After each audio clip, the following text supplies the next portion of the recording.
Hello everyone. Now let me continue with the second theorem in measure integration. As each and every theorem is very lengthy to prove, in the sense you have maybe 2 to 3 pages. So instead of explaining while writing, let me go through the theorem. Here is a theorem statement. It is important and it has been asked in the year 2017. Every open set in R can be expressed as countable union of disjoint open set. The meaning of this theorem is, suppose if I have a real number R, number line, let me consider number line R, then in a real number R, every open set can be expressed as countable union of disjoint open sets. You are already familiar with the concept of open sets in real analysis and topology as well. Now, suppose I have considered a real number line R.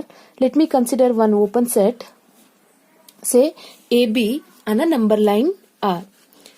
Here is a proof. Let A be any open set in R. I have considered a real number R, and let A be the open set given by this. And let us consider an element X belongs to this open set. I have considered an element X which belongs to this open set A. I have considered a real number and I have considered an open set A in which I have taken one element X belongs to A. This is what the meaning of the statement is. X belongs to AB, any element in R. Then X is an interior point of A. Clearly, I can note that here I have a number line R. A is one of the interval in a number line. And X is one of the interior point in this interval A. A is open set and interval as well. So in this open interval AB, X is an interior point. Now, if this is the case, then there exists an interval around X. You can clearly see here. If X is an interior point in A, then there exists an open interval such that which entirely contains this open set A. Now, as per the definition of supremum and infimum, as you already familiar in your real analysis, that suppose if A, remember, infimum is none other than a lower value.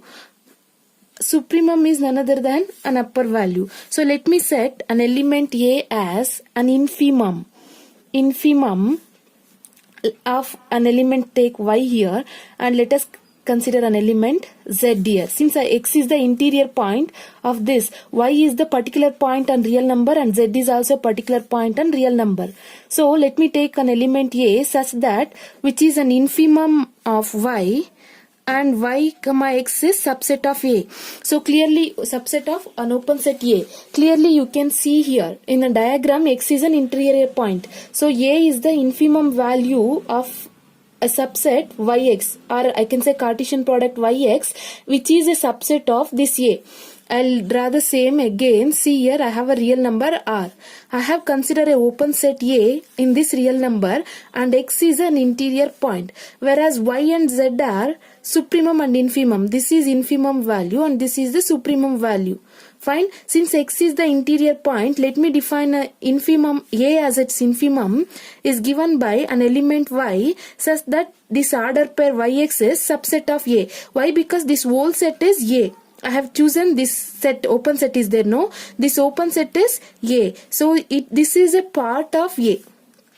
Got it? Yx is, see here, this is A, Y is here and X is here. So Yx is clearly part of A. So Yx is subset of A.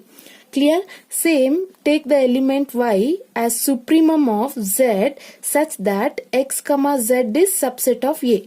Meaning is supremum, Z is the maximum value. So supremum of, clearly again X and Z is subset of A. Why? Because X is point here and Z is here. So it is a part of a set A. So I can say XZ is subset of A. Fine. I have defined two elements such that A is its infimum value and B is its supremum value. Now, this value, that is AB, I can take as Ix. That is interval, I can say interval of X is none other than A comma B. Clear? So if this is the case, I can say since AB is an interval, I have taken that as Ix. Right? So x belongs to this interval. Look at the diagram. Here I have taken an interval AB and x is here on the number line. Y is here, Z is here. So x is belongings to this interval Ix, and moreover I have chosen this entire interval as an open set A. So I can write Ix is a subset of A. That is, this interval is a part of a subset open set. I can say open set A. Now we have two cases. If suppose an element say T, I don't know any element, we can take any of the elements say T in the interval Ix. Other than A and B, I am choosing one element say T within this interval. Fine, that is T belongs to Ix and T is arbitrary here. Then either it should satisfy two conditions, that is A less than T less than X. Meaning is, you can look at the diagram so that you can understand very well. I have an interval AB here and an element X here. Now I have taken an element T somewhere in the interval. That is what I have taken here. See, T belongs to Ix. Meaning is, I have chosen an element T in a particular interval. Then there may be two cases. Either this T belongs to in this interval, in the sense between A and X, T will be there. This is the value of A. That is the what we say infimum. B is supremum. So this element T will be in between AX, or second case is it will be in between B. Something like if A is here, B is here, X is in between A and B. So if I'm going to choose any element T, there will be two cases. Either T is in between A and X, or T will be in between X and B. That is what. So two cases I have. If A less than T less than X, andre meaning is T is in between A and X. Second case, T is in between X and B. Randomly I have chosen one element T in that particular interval. Then there is two cases. Either T is in between these two interval, or that will belongs to these two interval. Case 1. Suppose if this is the case, what will happen? If this is the case, what will happen? We have to discuss. Look here. Case 1, A less than T less than X. That is what I have taken. A less than T less than X. Now, as per the definition of sigma algebra, there exists say one element Y. That is what in the beginning I have told you. At infimum case, I have taken one element Y on the real number and Z is on a real number R. Remember, A and B are interval end values. Y and Z are the values on a real number line. So then there exists an element Y such that A less than Y less than T. In the sense, on real number there exists n number of values, right? So if first case, in the sense I am going to discuss first case here. Fine, I have chosen two first case, right? So T is in between A and X. This is what I have. So I have chosen an element T in between A and X. If this is the case, clearly A in the sense the value here is Y. At the beginning I have told you, look at here. At A you have a value Y. At B you have a value Z on a real number line. So at A you have Y. If T lies between A and X, if T lies between A and X, I can write A less than Y less than T. The meaning is that Y should lie between A and T. As per the definition of supremum, look at here. What we have assumed A as infimum of Y such that Yx is subset of A. Since we are taking an element T in between A and X, in the first case I have already told you, when T lies between A and X, then this value, that is infimum value, cannot go behind this. In the sense, this Y value is restricted to A and T. In the sense, this Y value should be between A and T. That is why I have written this condition. Moreover, in the infimum definition, what I have assumed is Y and X is subset of A. This is as per the definition of A that I have assumed. Now in the second case also it is similar. Now you can understand clearly. See, when in the second case, when T lies between X and B, now I have an open interval A here, B here, an element X here. I am considering an element between here, that is in between x and b. Suppose if t is here, the value on real number line is z here.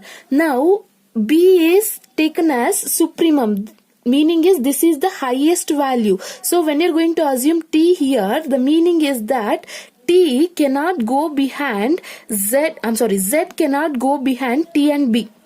It should be in between t and b. Whereas in infimum, this is the lowest value. So t cannot go behind y cannot go behind t and a. I'm repeating once again. Y, since I have assumed a as infimum, keep in your mind a is infimum, and in the sense it is lowest value. Fine, b is supremum, it is highest value. Fine. Now I have assumed an element t in the first case in between a and x. Meaning is whatever the value at lowest place, that is infimum, this value cannot go behind t. So y is restricted in between a and t. Y is restricted between a and t. Now in the second case, I have assumed that t is in between x and b. So when t is in between x and b, as per the definition of b, we have assumed it as supremum. So when it is supremum, it is the highest value. So the value z cannot go behind t and b. In the sense, the value z is restricted between t and b. The value z is restricted between t and b. Moreover, as per the definition of b, what I have assumed is xz is subset of a.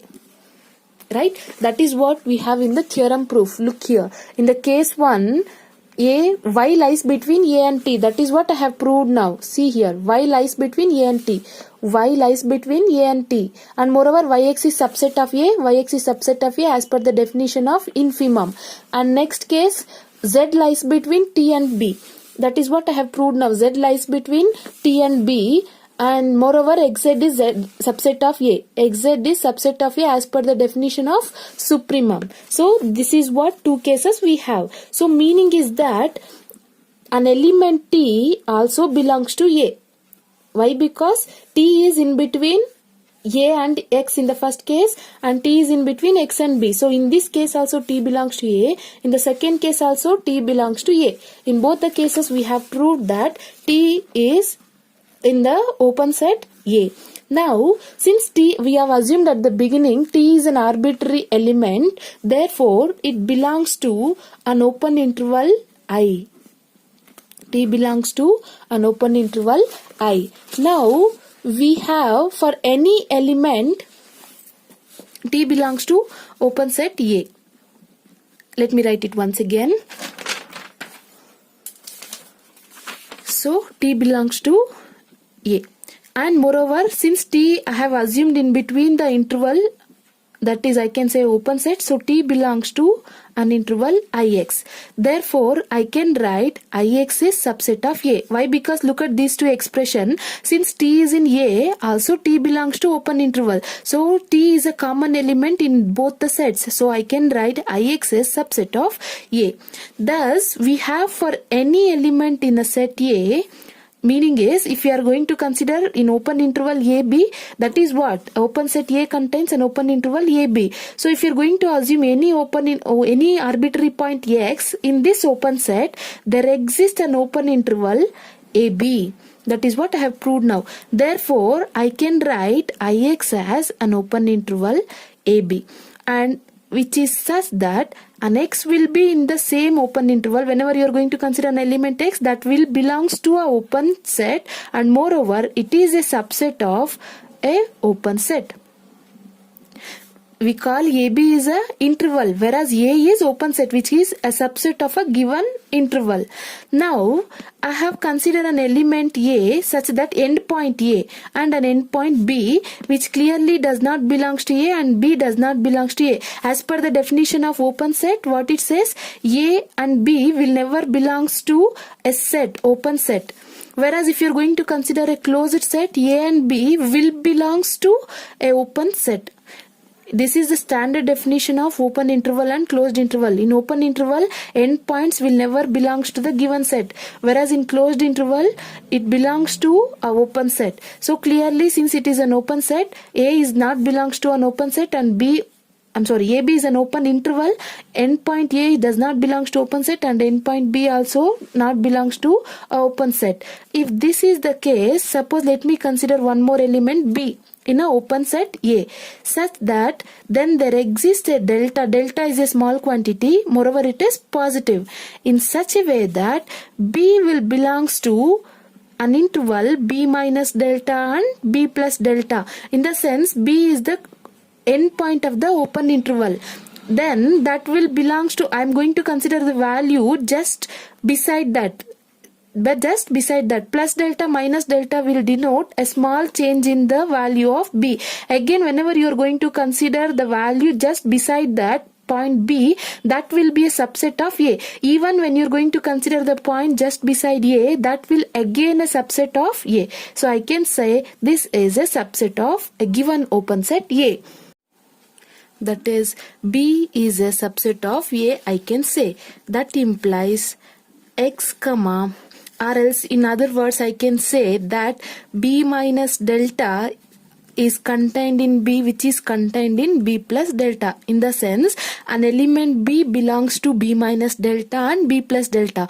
Maybe an element B is in between B minus delta and B plus delta. So that is the reason I can write this as B minus delta contained in B, and which is again contained in B plus delta. Now, which in turn we can write as per the definition of B that we have assumed is B is a supremum of Z such that XZ is subset of A. This is what we have assumed. So whenever I am going to consider B, it is supremum of all the elements Z. So here I have an element B here. So I can replace B with Z as per our assumption of an element B. So I can write B minus delta is subset of Z, which is contained in B plus Z. Moreover, as per definition of B, XZ is again a subset of A. XZ is subset of A. This is from the definition of B, that is supremum of all the elements of Z. This implies that X comma Z, in the sense the maximum value that Z can take is B plus delta. Minimum value is B minus delta. So I can replace Z with B plus delta. So B plus delta is subset of A. But the meaning of this is whatever may be the additional value of delta is, anyhow we are going to add that additional value to the element B, since B is subset of A. So the element B is contained in A, meaning here is B is contained in A, which is contradiction. Why? Because what I have assumed is B is not in A. I am repeating once again, since delta greater than 0, I have considered a point just near to the point B, that is X minus delta and X plus delta have considered. Fine. Now as per the, again which is a subset of open set. Why? Because this interval is contained in this open set A. Now suppose if I am going to, the meaning of this is an element B is in between this. Now as per the definition of B, that is supremum, B I can replace as Z, and moreover that XZ will be subset of the given open set A. So I have replaced B with Z, since the maximum value of Z is B plus delta. So this is from the definition of B, that is XZ is subset of A. I have replaced Z value with B plus delta. Meaning of this is an ordered pair X comma B plus delta is subset of A. Anyhow, whatever may be the additional value, an element B is there in set A, but which is a contradiction. Why? Because I have assumed that B is not belongs to A. Why we are proving this is, when we talk about open interval, an element that is the end point should not belongs to an open set. When we talk about an open interval AB, an element, endpoints AB should not belongs to that open set A. So that is what we are proving now. I have assumed B does not belongs to A, but I have arrived at the contradiction that B belongs to A. So hence it is contradiction to our assumption. Therefore, B should not belongs to a set A. Fine. Similarly, we can prove for A, let us assume A does not belongs to A, and assume the contradiction that let us assume A belongs to A. Meaning is, definitely from the definition this element should not belongs to open set A.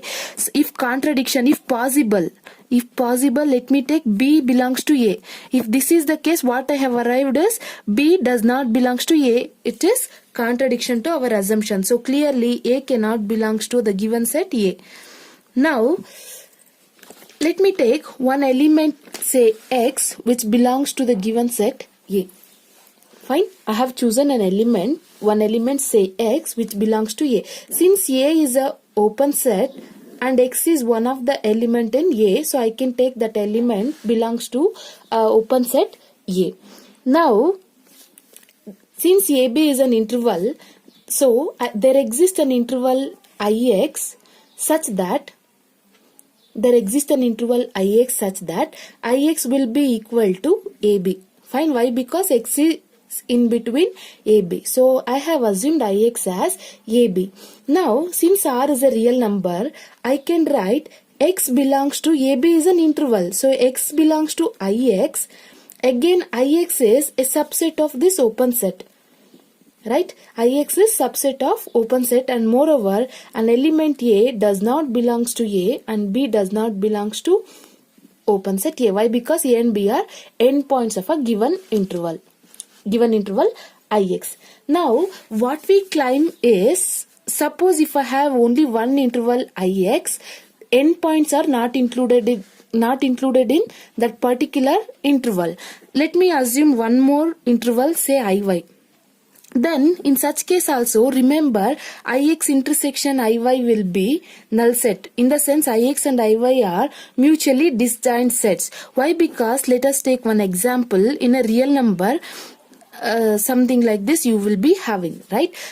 When I'm going to choose 2, 3 as an open interval, say Ix, I'm going to choose next open interval Iy, where A and B values are different. So there is no common element in between Ix and Iy. So that is the reason I have written Ix intersection Iy as null set. Intersection in the sense common element. So we don't have any common elements in this interval and in this Ix interval. So if that was the case, Ix and Iy are mutually disjoint sets. Fine. Now we have to prove that how it is mutually disjoint. Now let me take Ix as AB. Fine.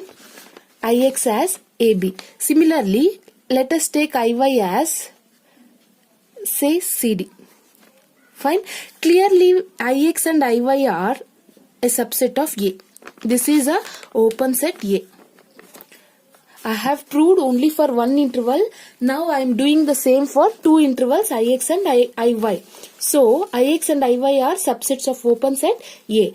And moreover, A should not belongs to open set A and B should not belongs to open set A. Similarly, C should not belongs to open set A and D should not belongs to open set A, as per the definition of open interval. Fine. Now, what happens if B less than C? If B less than C, meaning is, I'll give you one example. I have considered a number line in which 2 and 3 are one interval and 4 to 5 is one interval. Say it is Iy. Fine. So value of A is 2, B is 3, C is D and D is 5. Let us assume one counter example so that you can understand well. So if B is less than C, B is 3, 3 is less than 4. So if this is the case, clearly this open interval is different from this open interval. I can write Ix intersection Iy is equal to null set. In the sense there is no common element between these two open intervals. Fine. Suppose that if A less than C and C less than B. In the sense if 2 is less than 4 and 4 is less than 3. Both the conditions, if this is happens, it never happen. Why? Because C is 4. 4 cannot be less than B. 4 cannot be less than 3. Right? If this was the case, I can say that Ix is subset of A. I can write this entire expression as 2 less than 4 less than 3. In the sense, an element 4 will be in between 2 and 3. It cannot be possible. Right? So I can write C should belongs to Ix, which is again a subset of A. So this cannot be possible. That is, it is a contradiction, right? This condition will never satisfy. Meaning is it is contradiction. Therefore, I can write the collection. Therefore, I can write the collection Ix is countable, and we can express a open set A. We can express an open set A in R as a countable union of mutually disjoint open intervals. Mutually disjoint open interval.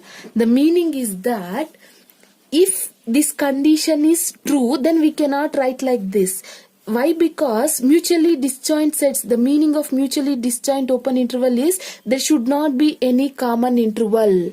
Fine. Now from the example itself it is clear there is no common interval or common value between these two intervals. So if open interval exists in a real number, they should be distinct.